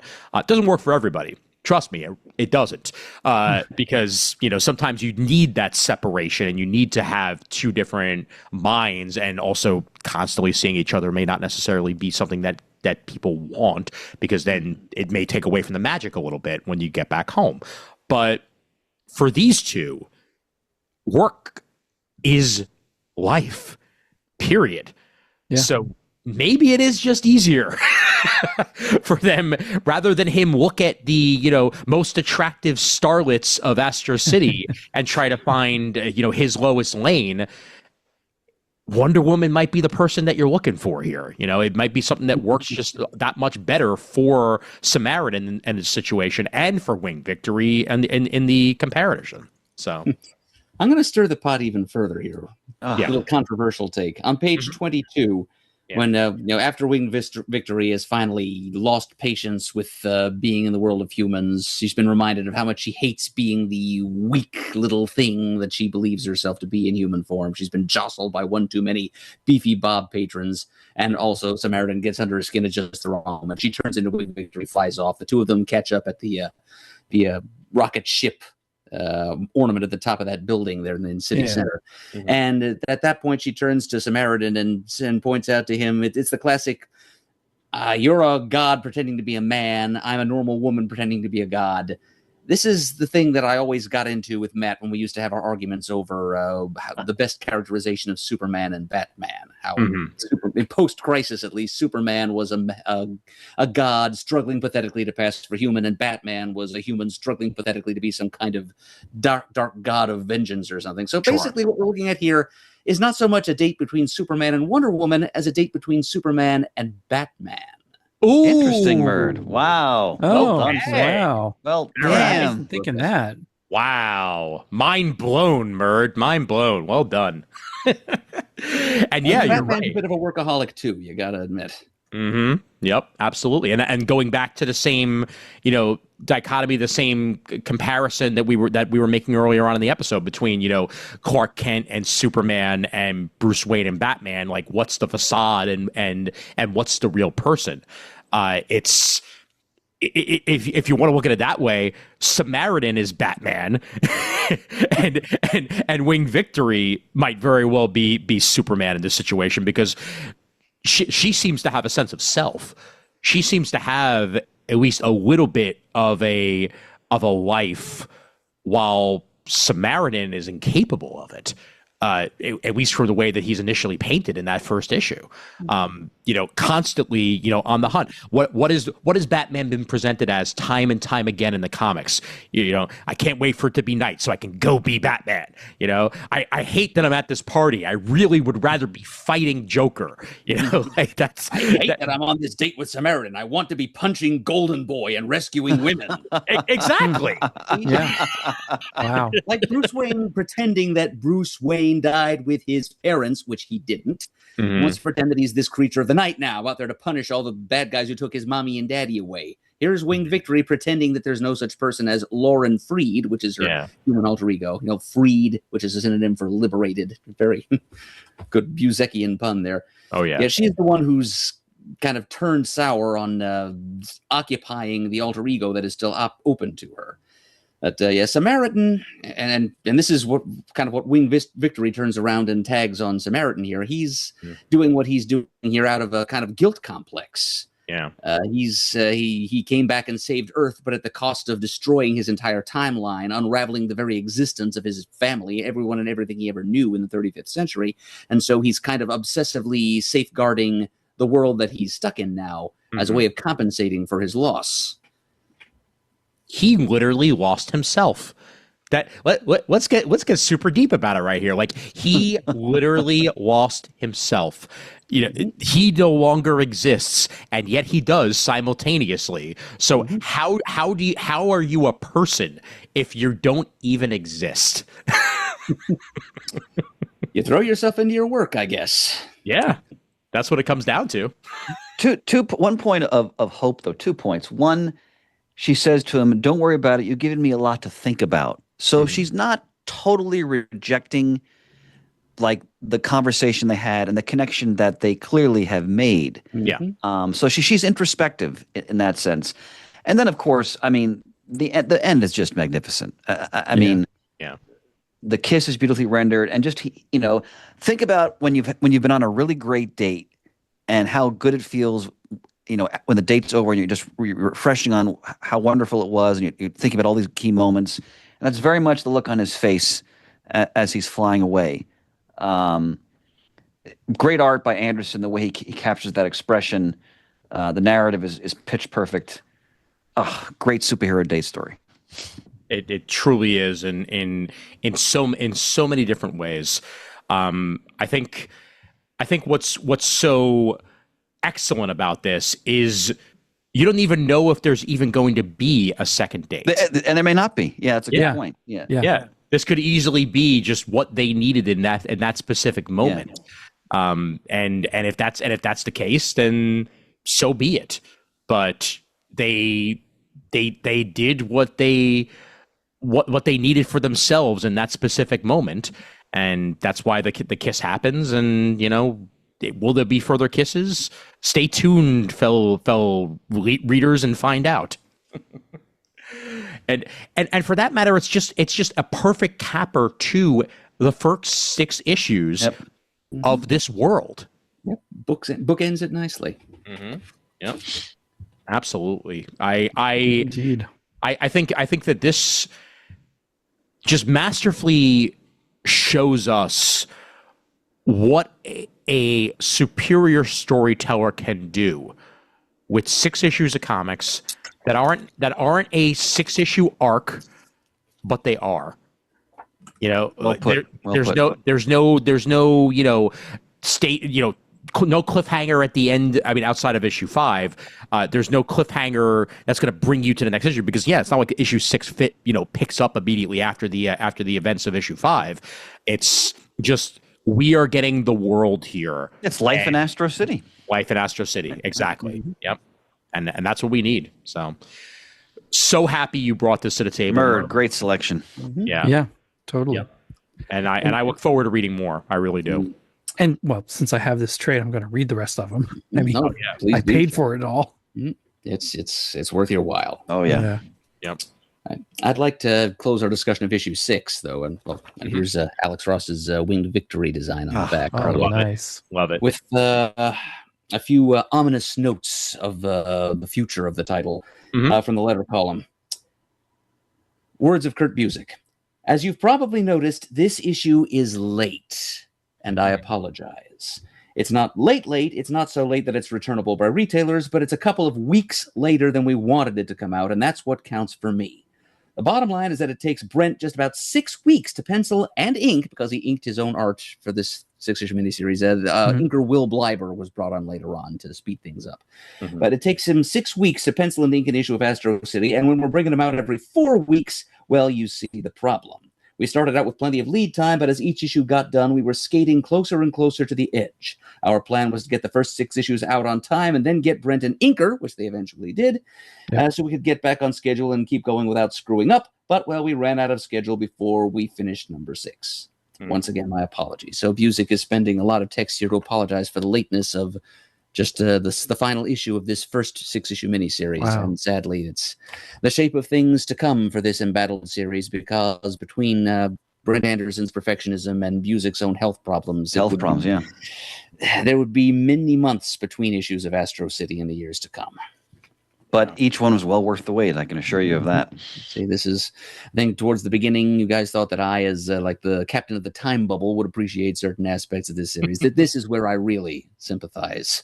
This is what really resonates with me as the time bubble master. Sure. How Astro City was for a while only able to get out a couple of issues per year, which is basically where I where I found myself with my own solo podcasting efforts. Well, there have been 17 volumes up to now of Astro City. And those are the 6-issue collections, obviously. Yeah. They're beginning in 2022. That's when Image started doing the Metro books, and they have done 6 volumes of the Metro books up to now, which have covered all 17 of those volumes.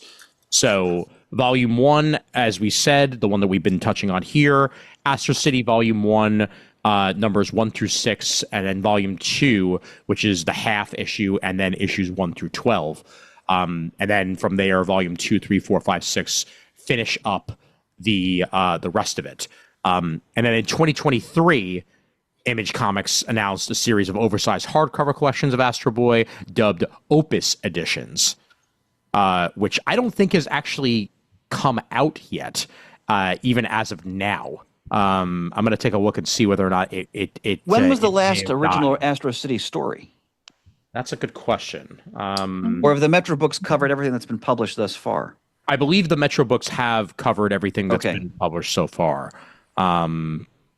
Yeah, okay. So it's still listed as pre-order on a bunch of sites. So I don't know if the Opus edition's ever even going to materialize, quite frankly. Just because when you announce something in 2023 and it's 2026, you would think by now something would have occurred. But I do know that again, Busiek is planning on returning to Astro City in one form or another, and I do truly hope that he does, whether it be in collection or otherwise, because it's a universe that deserves continued exploration. Oh my God! So, Here. Yep. Looks like issue 52 was June of 2018. Okay. I remember there was some kind of a yearbook or a summer special a couple of years after that. All right, okay, let's see. 2019 was a hardback. Aerosmith was 2004. Dark Age was 2005. 2022, I believe, had Astro City. That was then. That's the one. Yeah. Okay. There we go. Yep. So that would be the more recent, the most recent one shot. Astro City. That was then. Which was wonderful. I remember reading that. Yep. Yeah. The first new Astro City comic since 2018.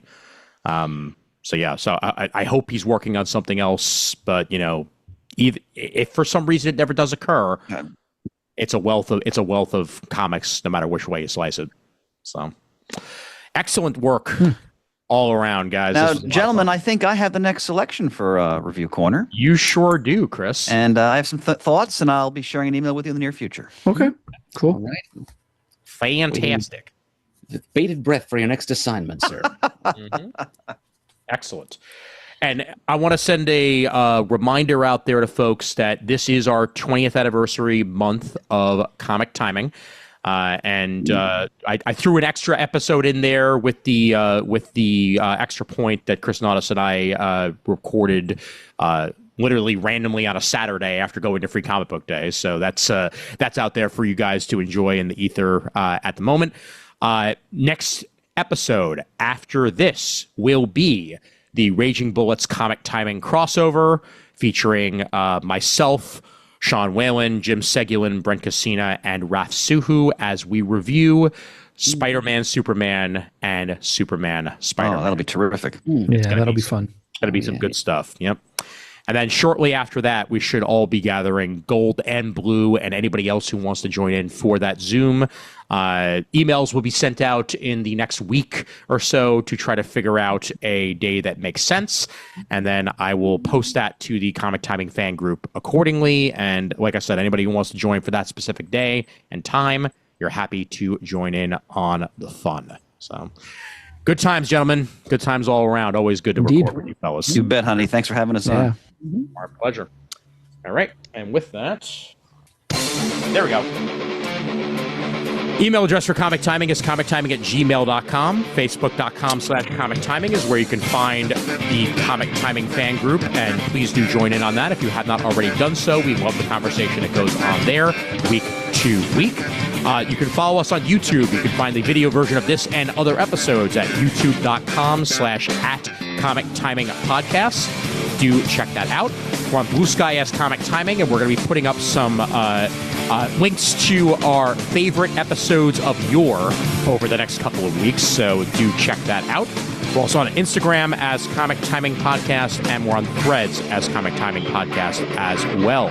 So for Chris, for Shane, for Murd, I'm Ian Levinstein, reminding everybody that there's always time for comics.